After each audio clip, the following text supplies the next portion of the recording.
Even though those numbers are encouraging, a lot of people are holding off when it comes to vacations. But how long can you hold off? CBS 2's Marie Saavedra joins us. Marie, you spent the day checking out travel trends.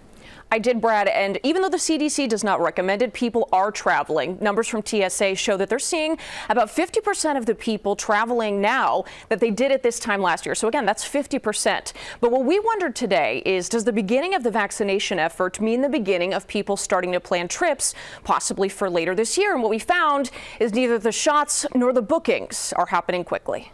Yeah, we definitely had to cancel a lot of trips at the beginning of COVID when it happened. Lily Wallman is a Chicago insurance broker by day, travel blogger by night. Remote work has made it possible for her and her husband to keep seeing the world. Once things settled down and we realized that there were countries that were allowing Americans back in, that kind of got back on the table for us. They feel comfortable with their precautions while traveling internationally, but know that others might not be. There are people that are traveling, but that is not at the levels that they would have been or should have been. Giselle Sanchez is with Mena Travel, and we asked her for a snapshot of what travelers are asking for as we near a year into this pandemic.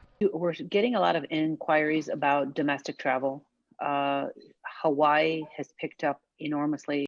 We have also continued to have requests for the beach towns in Mexico and the Caribbean. But the hurdles remain. Even though vaccinations have started, Sanchez says she's not seeing a rush of bookings for future travel. A new AAA survey from January shows 67% of Illinoisans are uncomfortable traveling, citing worries over new strains of the virus, fears of getting sick, and the number of cases. The CDC's new requirement of a negative COVID test before returning to the states has also slowed Sanchez's bookings to a crawl. I think people are just waiting for the cases to go down. I think people are waiting for the governments to say you can go. For many, it is worth staying home a little longer and not navigating the changing rules and what ifs. Still, in her travel community, Wallman is hearing some hope. I do think that people are still optimistically trying to plan things for, the second half of 2021. When the excitement for a trip could outweigh the worries.